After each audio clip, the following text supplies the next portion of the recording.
This is Anil Kumar Shrivastava from Movishala. My code is AKCS2121. You can go to the app, download it, and get all the recorded lecture there. So today we will be having a discussion on the syllabi of the prelims and mains, both. What I mean to say, first let me discuss the syllabi of the prelims, polity section. In fact, I would be teaching, I would be discussing and teaching both the polity section, questions related thereto, and the topic related thereto. So let me first discuss the prelims. Polity syllabus.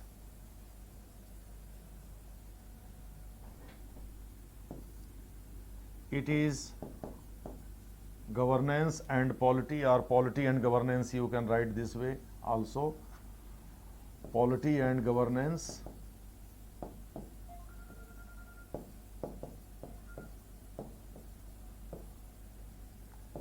There is a split constitution, for example.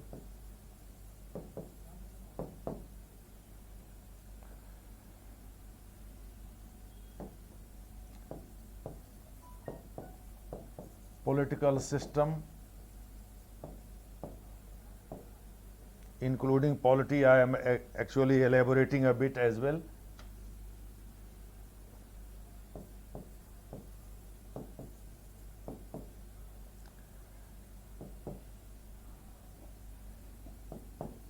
The governance, including the Indian bureaucracy, BUREAUCRACY,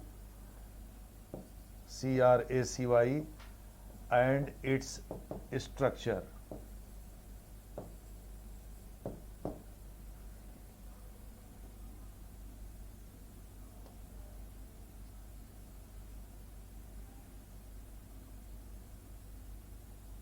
Next one is rights-based issues. It includes rights of the underprivileged,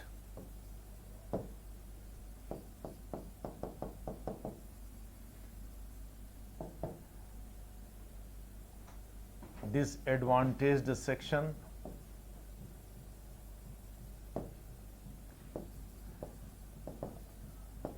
such as SCs, STs,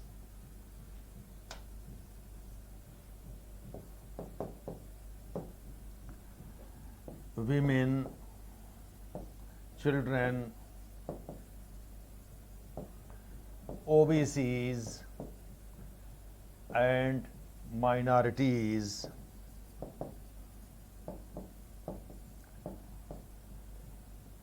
That is, it also includes people with PWD, people with physical disabilities, PWD people.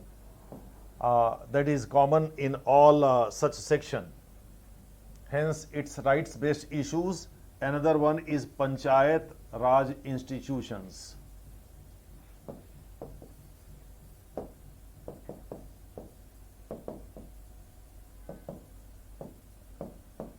PRIs. You will be reading in detail its different aspects. We would be discussing it later. So it is PRIs, Panchayat Raj institutions.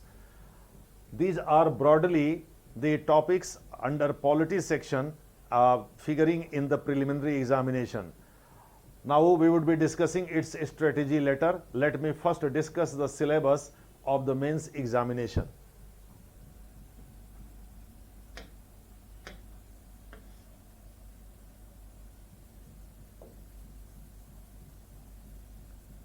Syllabus of the mains examination.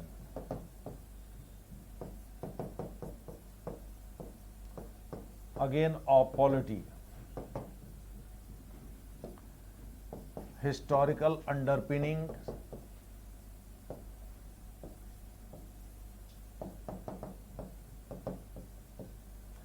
I would like to tell you broadly, this covers the constitutional development. However, it has not been given there, but I am writing it from my side, constitutional development. Broadly, from 1773 to 1935 and a few developments later. It also includes a few developments that happened later. For example, Cripps mission proposal, cabinet mission or Mountbatten plan, etc.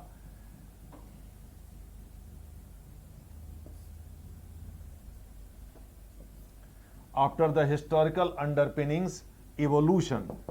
In fact, historical underpinning covers the substantive part that broadly discuss the English structure of the company, how the English company acted, or what were the roles of the East India Company, what were the roles of the Secretary of State for India sitting in London, what was the role of the Governor General sitting here in India, etc. And it traces its evolutionary phases from 1773 to 1935. Hence, these two sections, albeit apart, they constitute the part of the same segment. Later, we would be discussing features, amendments, etc. Let me discuss others. Features. Under the features, we would be discussing the features of a federal polity as India has. Under the features, we would be discussing this one. Under the significant provisions,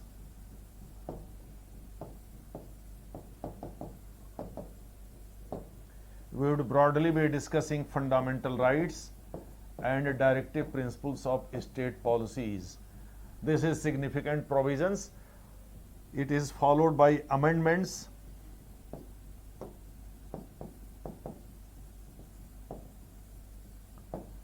major amendments,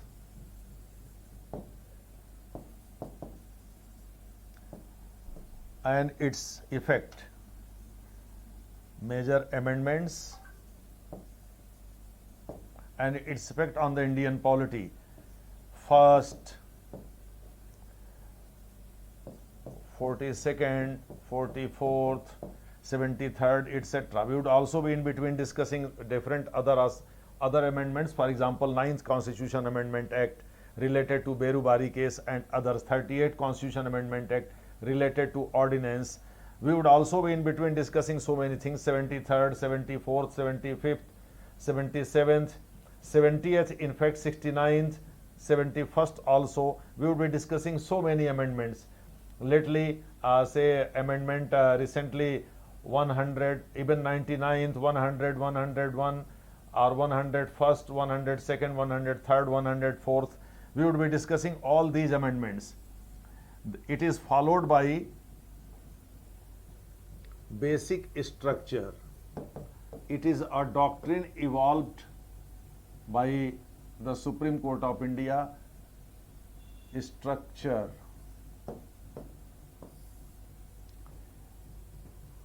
Basic structure doctrine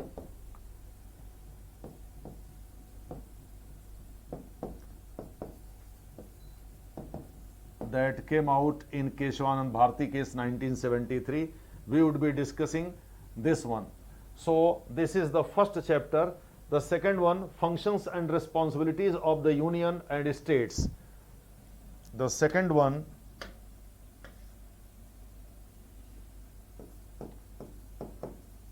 functions and responsibilities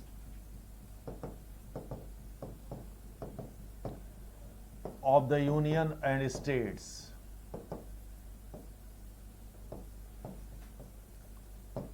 Let me discuss it with reference to the current scenario. recently, for the last 1 year, what I mean to say, you may have watched or seen how the Union Home Ministry issues guidelines to various states with respect to the observance of Disaster Management Act and Epidemic Disease Act, and also with respect to the management of COVID-19, and states follow this one.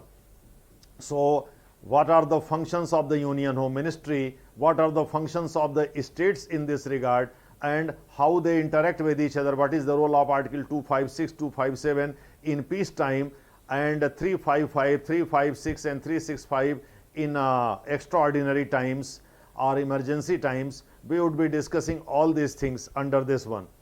I would like to tell you that it also includes challenges and issues related to the federal structure. We would be discussing it with respect to what is happening in West Bengal and other opposition ruled states. We would also be discussing it with reference to union territories like that of Delhi, where say center yesterday put a brake on Kejriwal's scheme of distributing ration from door to door free of cost.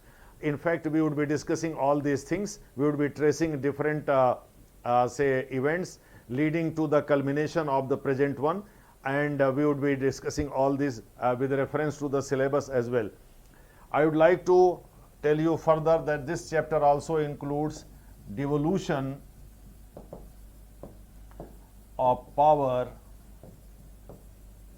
and finances up to the local level. I would like to tell you that devolution of powers and finances, you can say, powers and finances up to the local level. It includes PRIs, Panchayat Raj institutions, and municipal bodies.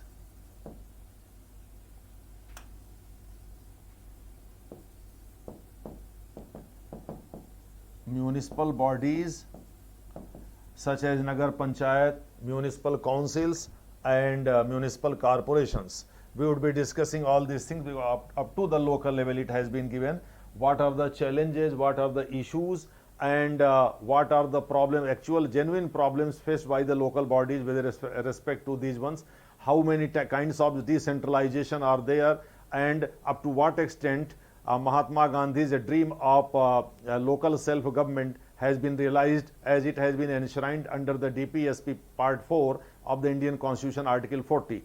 We would be discussing all these things. Now, let me move to the next one.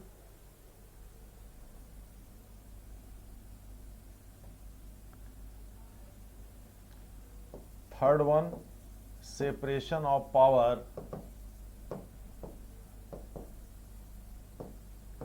between various agencies, between various organs and agencies, you can say,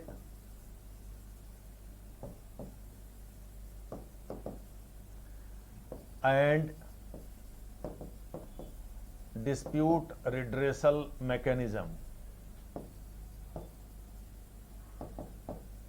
Question has appeared in the mains examination in this one. We would be accordingly focusing on those topics on which questions are yet to be framed.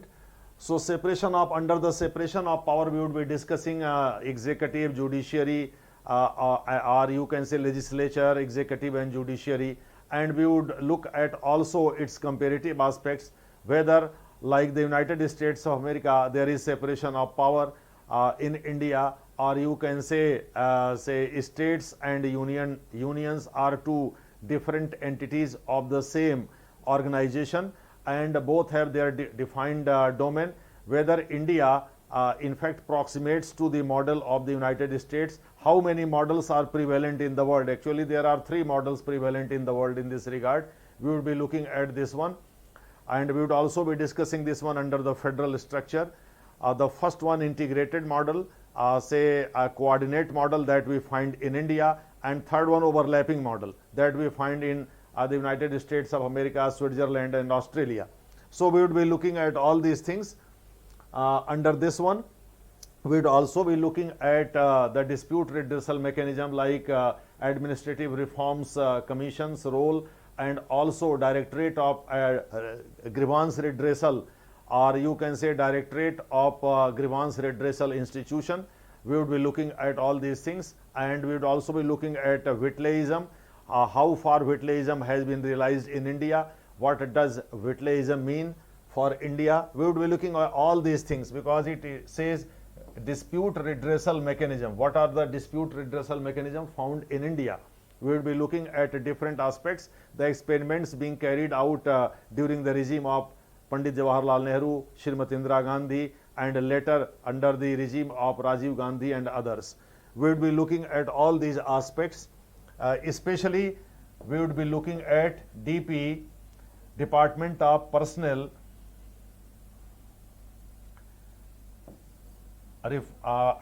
Department of Personnel and Administrative Reforms, DPARG, and grievance redressal. We would be looking at this one with a special reference to this one. What I mean to say, we would be looking at this one. Besides, we would be looking at other institutions and other mechanisms prevalent in India.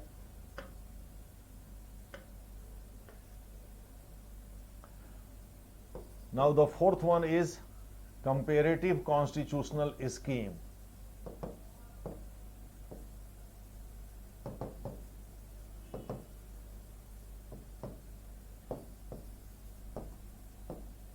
Under this, we would be comparing various features of India's constitution with those of other democratic countries, not undemocratic or non-democratic countries. We would not be comparing it with monarchies. In fact, questions with reference to America, the United States of America and France have already figured in this one. For example, there is separation of power in India, especially between judiciary and other organs of the state. There is supremacy of constitution, since we have written supremacy of the Indian constitution or supremacy of the constitution.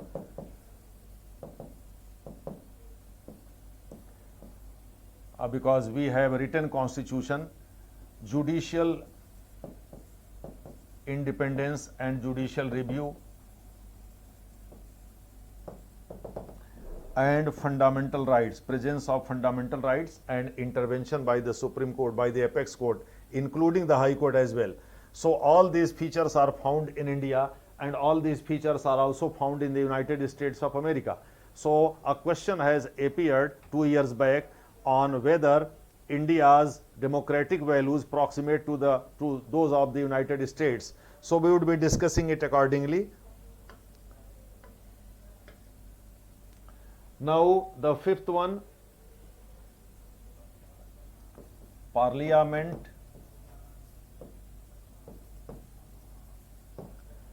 and state legislatures.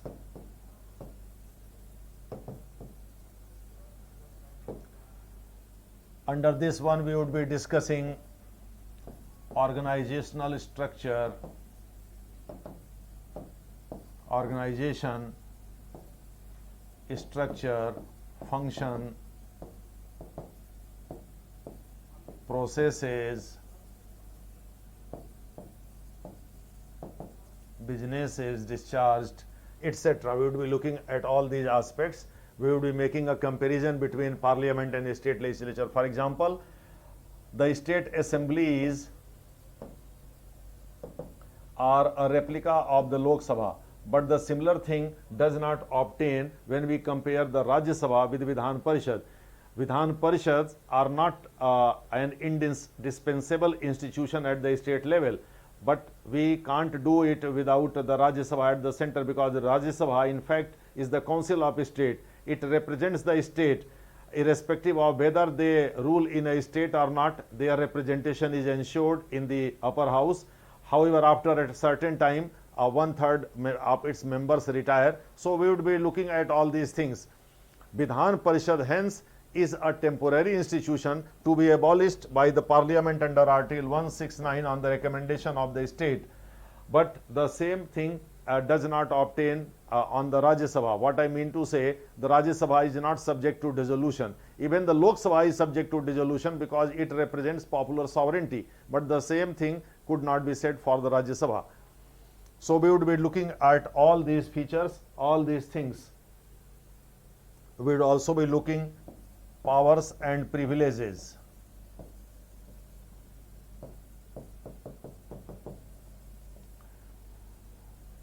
Insofar as privileges are concerned, we would be looking it under Article 105 for the Parliament and 194 for the state legislature. We would be looking at all these aspects and issues related to them. We would be looking at different issues also. We would also be looking at some of the hypothetical questions. Actually, one question has already appeared in the UPSC examination. We would also be looking at the non-federal features of the Rajya Sabha. We would be comparing it with the Senate, United States Senate. It would also constitute the part of 4, and here we would also be looking at this one. And we would also be looking at where Arun Jaitley, when he was the finance minister, union finance minister, he once said with respect to money bill that if the Rajya Sabha continues to obstruct it, because the Rajya Sabha has limited power with respect to money bill. In fact, he got a bill passed as money bill without the consent of the Rajya Sabha, because then in the Rajya Sabha the Congress had enjoyed majority. So he threatened that the creation of Rajya Sabha is an obstacle to the healthy functioning of the Indian democracy. We will be looking at all these things. These are hypothetical questions, but they might appear in the not only in the UPSC polity section mains, but also they could figure in the essay paper as well. I would also be looking, or we would also be looking at structure, organization, functioning, etc. of the executive and judiciary.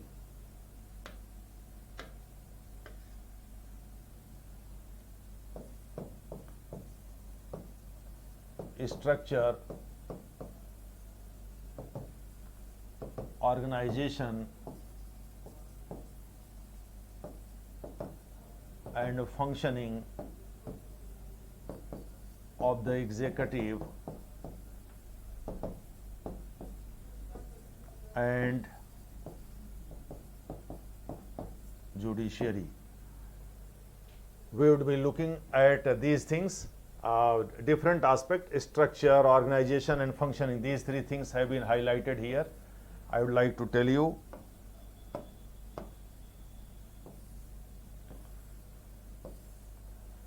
I should double tick it.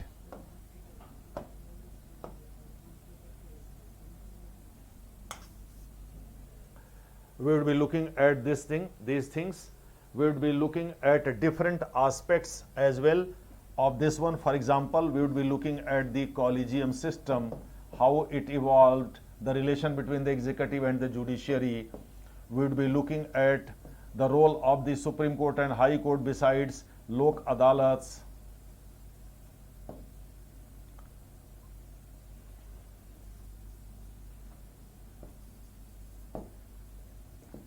Family Court, Gram Nyayalayas,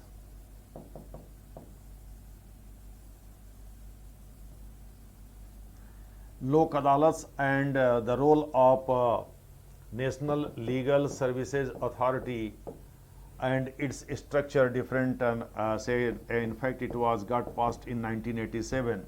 It was created in 1987. What I mean to say, we will be looking at all these things. Besides the lower subordinate judiciary, you can say, we will be looking at its structure as well. Subordinate judiciary, district judiciary, district level judiciary. What I mean to say, we would be looking at all these things. Besides, we would be looking at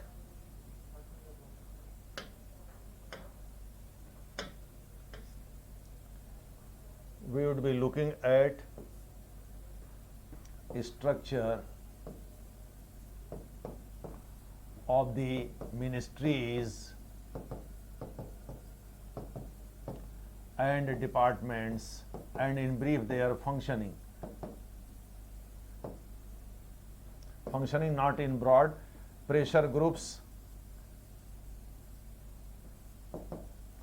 However, interest groups have not been given, but we would also be discussing interest groups. We would also be discussing formal and informal organizations.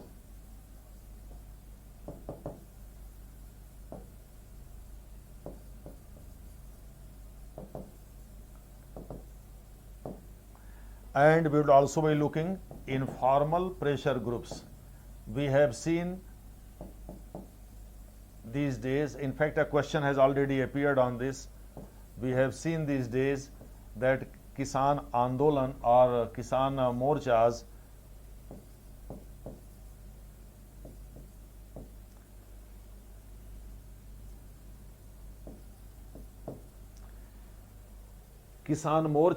are in fact informal groups, but they are acting as pressure groups. They are trying to exert pressure on the government to get their way, or to get their demand completed, or to get their demand in fact accepted by the government. We will be also discussing the 7th chapter,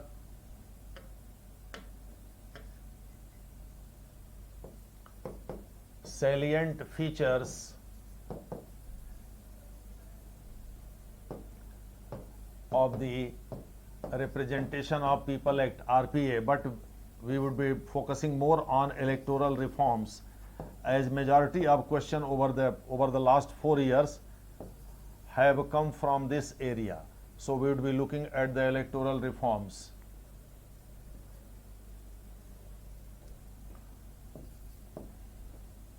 Appointment to various constitutional posts, their functioning, etc. Already questions have appeared on the CAG, Comptroller and Auditor General, AG, Attorney General, Finance Commission. Questions on Election Commission and UPSC are yet to figure, so it is likely that questions could come from this area. We would also be discussing their functions and responsibilities. Besides their structure and power, we would be discussing these things. We will be focusing more on Election Commission and UPSC. We would be discussing some ticklish questions as well, whether UPSC advice is binding on the government or not. We would be looking at this one. And finally, we would be looking at the 9th part of this one,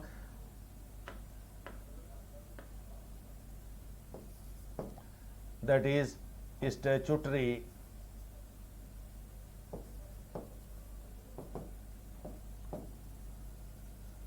regulatory and or quasi judicial bodies. Whatever bodies are in news, we in fact focus on those. For example, right now DCGI, Drug Controller General of India, it is in news because it has sanctioned, or it has given approval for the vaccination programs for various vaccines, such as that is Covaxin, Covishield. It was given first, Covaxin later.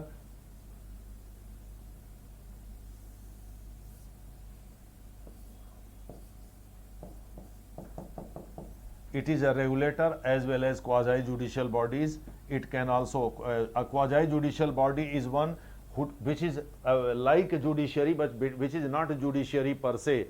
It enjoys the power of punishment. just as judiciary enjoys the power of punishment. However, it enjoys things in civil matters. Whenever it comes to criminal matters, the matter must go to the regular courts. So Covaxin, Covishield and Sputnik V. These three vaccines have been given approval for India or to be allowed in India for the vaccination purposes. There are several other vaccines in pipeline, but it is in limelight. If besides this one, ICMR is also in limelight with respect to RT-PCR test and others. RT-PCR tests and others. So we would be looking at all these things. These are all either statutory established by parliament or a legislature, but not mentioned in the constitution. Regulatory, that regulates the activities for the welfare of the people. For example, IRDA, Insurance Regulatory Development Authority, TRAI, Telecom Regulatory Development Authority, or Telecom Regulatory Authority, you can say, TRAI, TRAI, Telecom Regulatory Authority of India, what I mean to say, SEBI, Security and Exchange Board of India, RBI, all these things are in fact statutory bodies and they are also regulatory bodies. They have been established by the parliament and they enjoy the power of regulating the activities of different agencies or companies operating in the field. So these are the 9 chapters which we would be discussing under the mains examination.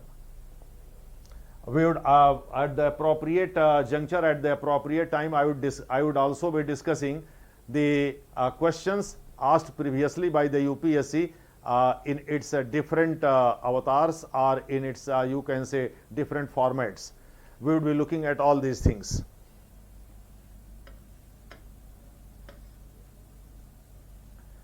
As I told you at the outset, in the prelims polity, the syllabus is vague. For example, the syllabus is constitution. Suppose under the constitution, what you would read? Constitution.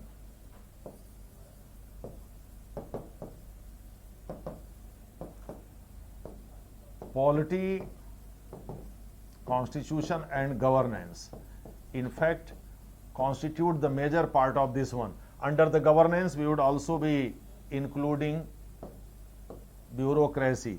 For example, a question has appeared 4 years back in 2016. What I mean to say, that chief secretary, that I would discuss, chief secretary is appointed by the governor, whether it is true or not. In fact, it is appointed by the governor, but it is done on the recommendation of the chief minister. It is in fact appointed by the cabinet committee for appointment operating at the state level, headed by the chief minister. Hence the chief minister was the optional. In fact, the chief secretary is the alter ego, is the second self of the chief minister. On the administrative part, it represents virtually the elected government. Look at what happened in West Bengal, where Alpan Bandyopadhyay, the chief secretary there, he has been summoned by the union or central government, you can say. But see the tussle going on between the central government and the state government with respect to who controls in fact the chief secretary. I would be discussing in detail all these things. Under the constitution, we would be, it is under the sun. Anything could come under the constitution. It has ranged from the questions as appeared in the UPSC from the state legislature to fundamental rights and others, and also some of the basic concepts. For example, equality means what? A question has appeared on this. It means absence of privileges. The option is there. It also forms the part of constitution. And under the polity, we would be discussing broadly the political system as it operates in our country with respect to party system, in fact, the caste in Indian politics and others. All such things, several questions have appeared with respect to this one. So we would be focusing on these 3 aspects besides Panchayat Raj institutions, public policy. Public policy, we would also be discussing public policy.